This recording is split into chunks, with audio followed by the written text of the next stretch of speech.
What's going on, everyone? Brian Matiash here. So a few days ago, I put a poll up on the community section of my YouTube channel because I wanted to know what topics you're interested in me creating specifically around understanding photography and photo editing.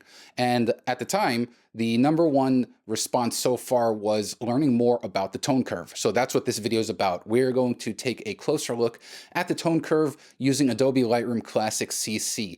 Now, the thing about the tone curve is, on its own, it is a very powerful tool. In fact, the photos that we're going to work on, I am only going to use the tone curve. I am not going to touch a single slider. These are going to be original photos, not cropped, no dust spot removal, just the photo and the tone curve. So just to give you like a 30,000 foot view of what the tone curve is. The tone curve is kind of like a graphical representation of the tones in your photo.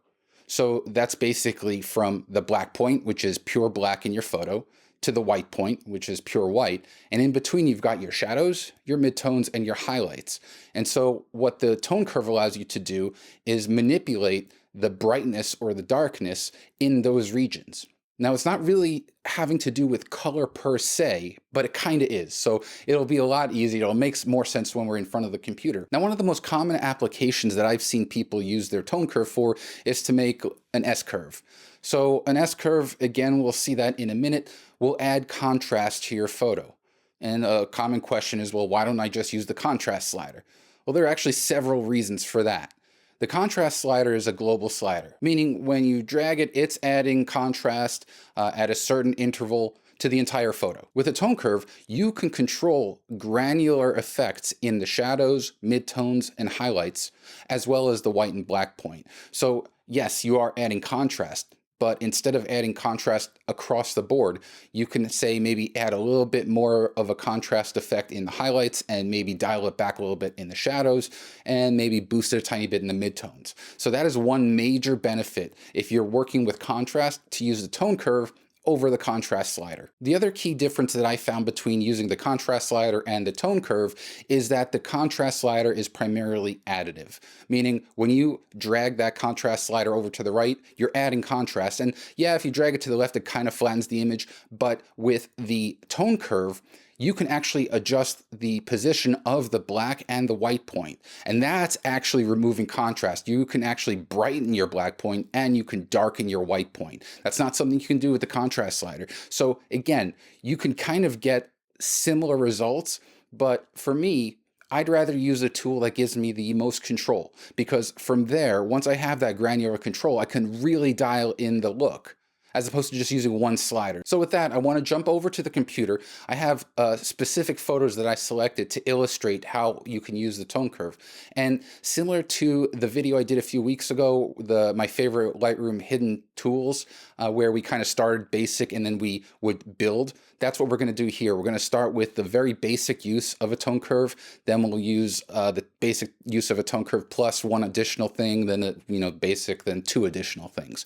And I think by the end of this video, you should have a much firmer grasp of how to use the tone curve. All right, so here we are in Adobe Lightroom Classic CC. You can see I've got all of my wonderful panels open with all of the great tools.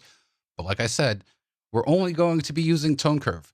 That's the only panel we're going to use. Those are the only tools we're going to use. So there's actually a kind of here's a bonus tip with Lightroom. Let's say you've got all of your panels open and you just want to focus on one. If you press and hold the Command or Control key, so Command on Mac, Control on Windows, and you click on this little disclosure triangle, all of the panels close, and then you can just go and open it. If you press and hold Option or Alt while clicking on a triangle, you'll go into this kind of solo mode so that only one panel at a time can be open. You'll know you're in solo mode because the disclosure triangle is dotted as opposed to solid, so just Option or Alt click again to go back. Now, if you have a version of Lightroom and you're looking at this and you're like, hey, this doesn't look like what I've got, odds are you probably have this with these 4 sliders. And so basically what this allows you to do is manipulate your tone curve using sliders, but we're going to be using points on our tone curve. So just click on this little button right there and you'll be up to speed. Now let's just take a quick look at the tone curve. I've got a few images where we're going to build on how to use the tone curve, but let's start with this gradient. So All I did here is I went into Photoshop and I created a new document and I created a black to white gradient going from left to right. So on the left, you've got pure black. On the right, you've got pure white. And then you've got kind of your highlights, your midtones, your shadows. So this right here, this entire kind of range, this gradient, is represented from the bottom left to the top right of your tone curve. The bottom left of the tone curve is your black point. So that is the pure, darkest, blackest part of your photo. Top right, you guessed it, is the white point. That is the purest, whitest, brightest part of your photo. So watch what happens just to show you how one relates to the other. And I think that's very important, is rather than just jumping in, I want to show you how these things work with each other. So let's start with the white point here. If I take that and I drag it all the way down, look at the whites. See how they're starting to turn gray until I get all the way to the bottom? And now we have pure black because the white point is now parallel to the black point. They are the same value. So let's bring that back up. Same thing with the blacks. Look on the left of the gradient. As I start bringing my black point up, shadows start turning lighter gray, lighter, lighter, until we are at white. So this is how your tone curve works. Now the tone curve is broken up into regions. From left to right, you have different areas of your photo. And we're not necessarily talking about color per se, we're talking about tone. Although color does play a factor in this, but don't worry, I'll show you what I mean by that. So looking at the tone curve, again, bottom left, you've got your black point. That's followed by your shadows, the area, kind of this region where your shadows are. Then you've got your midtones, where all of the kind of the area in between your bright and darks are. And then you've got highlights, which is to the right of that, finally followed by the white point. Now, because we clicked that little button here, that means that we can use points. We can actually drop points on our curve. And to do that, all you need to do is click on that curve, and there's a point. So what I did was I put a point right at the midtone. The midtone kind of right here is where this grid intersects right through the middle. And watch, if I bring the midpoint up, look at the middle of the gradient.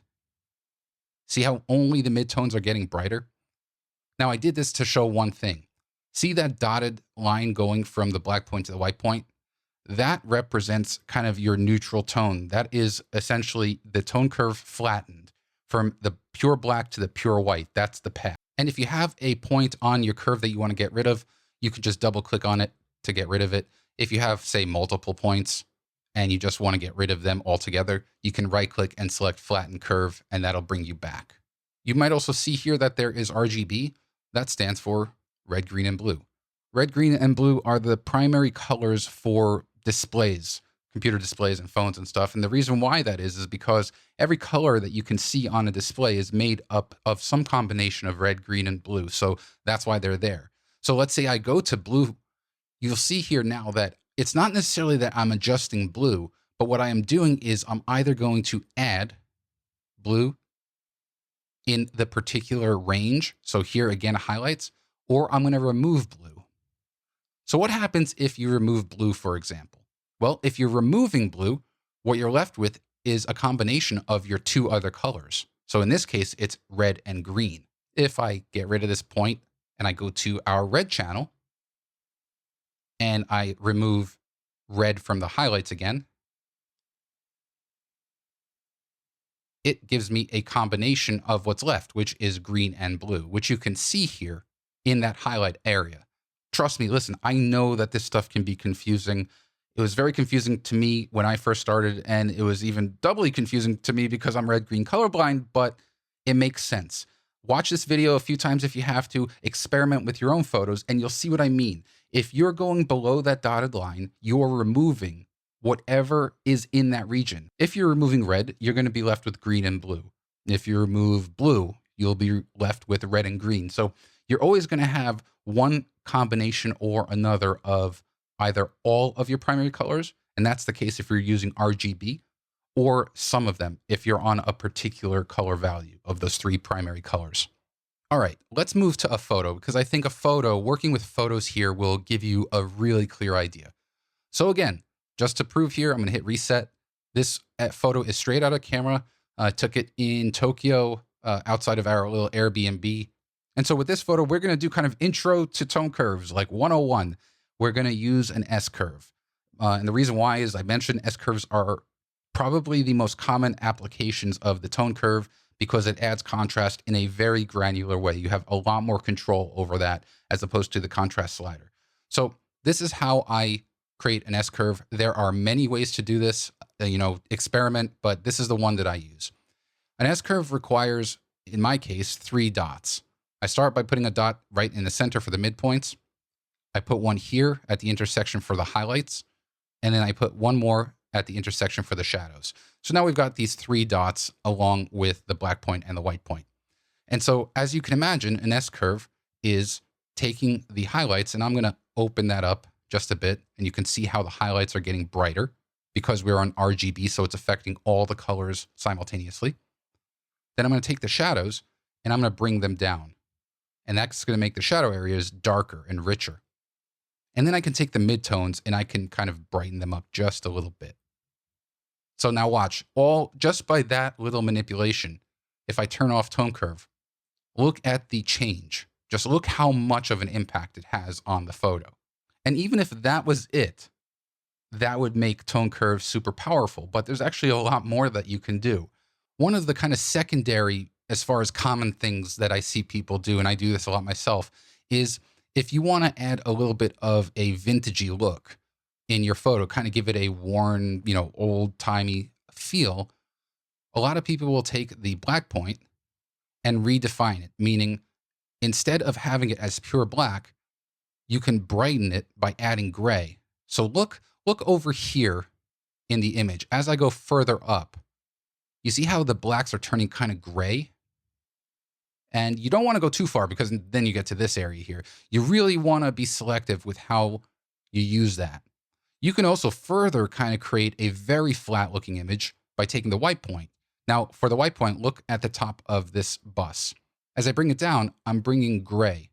So now we have a contrasty but kind of flat looking image. And this is, again, a very popular style, one that I like a lot. And if we turn it on and off,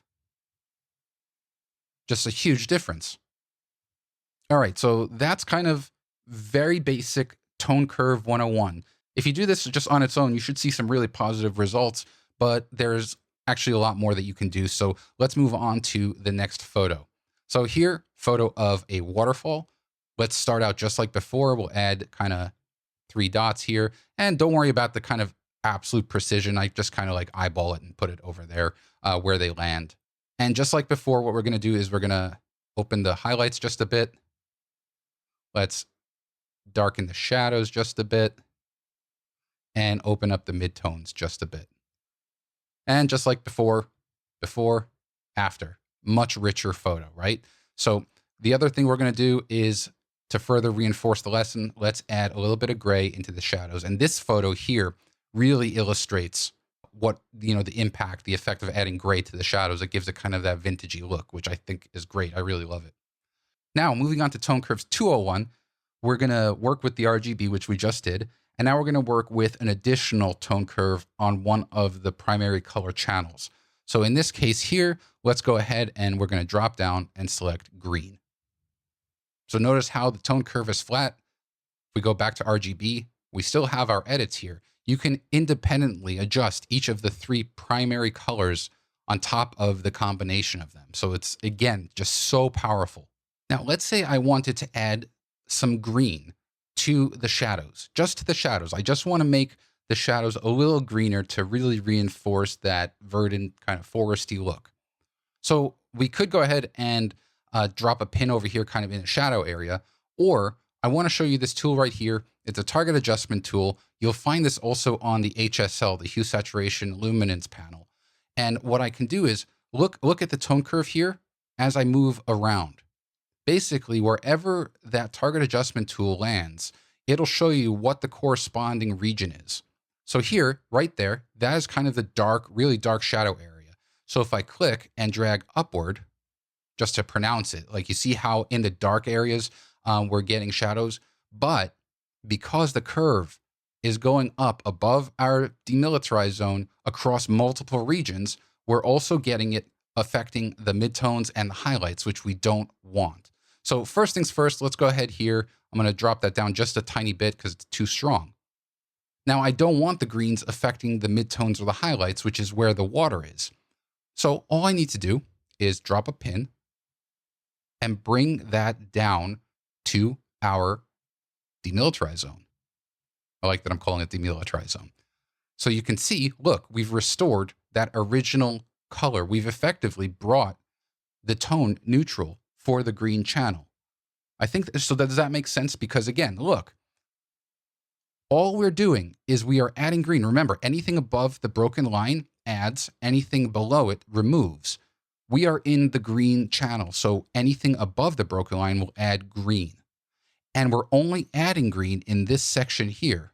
And this section here is the shadows, in between kind of the shadows and the black point. So you have to kind of think of it as kind of an x-axis and a y-axis. Anything along the x-axis will control what region. Anything along the y-axis will control whether you're going to add or remove. And again, that's where this broken line comes in. And if we kind of toggle the effect, you can see it's a really powerful effect. It's not over the top, but I think it works very, very well for this kind of a photo. All right, it is time to move on to Tone Curves 301, the kind of capstone class. We are going to graduate. And I have a photo of my adorable niece, Ashlyn. Let's go ahead here, and we're going to start with RGB. And just like before, again, what I want to do is build from one photo to the other. So drop our 3 points. Let's go ahead and add that beautiful contrast by increasing the highlights and decreasing the shadows.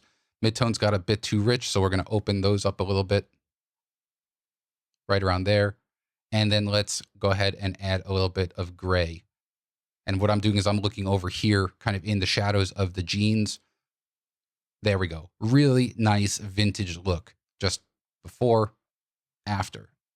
Crazy, right? I mean, absolutely crazy. 3 points and just a few squiggles, and you're able to get from, here to here. To me, that's just so cool. All right, now let's move back to greens just like before, except unlike before where we added greens to the shadows. I'm going to take my target adjustment tool, get right down here. This time we're going to remove green. And how do we remove? We remove by bringing the point below the dotted line. So again, just before I do that, if we remove green, we are going to see a combination of red and blue. We are removing this, which leaves us with these two. So let's go ahead and take that point. Let's drop it down. And you can see what it's doing is it's adding a combination of blue and red. But it's not just adding it to the shadows, it's also affecting the midtones, the highlights, almost to the white point. So just like before, let's go ahead and drop a point here and drop a point on the highlights and bring that down just a bit. You kind of want to get this as straight as possible. And again, you want to do that because that gives you a neutral tone. So here you can see now that in the highlights and the midtones, we've restored the original color. And just to kind of pronounce that, we can go ahead here and bring it down even more. You see that it's not really affecting anything. And if you really want to dial it in, you can add another point and restrict where that tone is being affected. And so in the first example, we did an S-curve. Second example, we did S-curve plus 1 channel. Here, we're going to do an S-curve plus 2 different channels. So I'm going to change from green to blue, and I'm going to take my target adjustment tool. And what I want to do is warm the shadows up a bit. So if we're warming the shadows, that means we're removing blue. We're going below the broken line, which will give us a combination of green and red, which will be kind of a yellow. So target adjustment tool selected. Let's go to the shadows there and drag down. And you see how we are now warming those shadows. And just like before, let's drop a point. Let's move that onto the broken line. Let's even kind of dial that down even a bit more. And one more point there just to get the highlights and the bright parts super neutral, looking good. And just to compare before, after, again, before, after. And this is the thing. This is why I feel like really diving into one particular tool and understanding it as much as possible will make you that much stronger of a photographer when it comes to post-processing. There is so much that you can do with just one panel. I know that this is probably one of the more complex videos that I've covered, but I really feel like it's important. And if you've got questions, leave them in the comments below. Thanks so much for watching this video. Please hit the thumbs up if you liked it, and I'd love it if you subscribe to my channel to see all of my new videos, and bonus points for hitting the bell icon to get notified whenever a new one goes live. Now, I'm all about helping you guys out, so don't be a stranger. Leave a comment below and let me know what you think, and if there are any topics you'd like to see me cover. Thanks again, everyone. I'll see you on the next one.